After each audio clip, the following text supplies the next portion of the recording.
ELVIRA SARCO's son was buried in a mass grave in the cemetery. He was a victim of COVID-19. Unfortunately, he was buried in this grave. I'm very outraged. There are individual graves and my son was not given the opportunity. What can I do? This is the way luck is.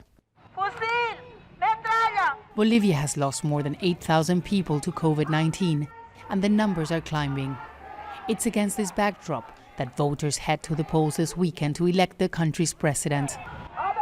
The elections have already been postponed twice because of COVID-19. And as the country deals with more than 180,000 infections and an overwhelmed hospital system, healthcare is, for many people, a leading election issue. The pandemic caught us in a critical situation in the country. In the hospitals, we didn't have enough intensive care units. I want a president that will give us the healthcare system we deserve. Instability has been on the rise in the country after former President Evo Morales was forced to resign last year. He was accused of committing fraud. Voters will have to choose between the candidate of Evo Morales' party, Luis Arce, and former President Carlos Mesa. Polls suggest there might be a second round.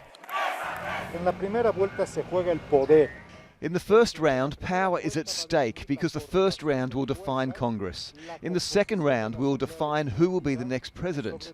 There's a deep crisis because we're facing problems of all sorts, economic, social, political. We need to have minimum standards to decrease the level of conflict. What's at stake in the election is Bolivia's democratic system. Electoral authorities say they're taking all the necessary measures to prevent the spread of the virus, like preventing physical contact between voters and officials in the polling stations.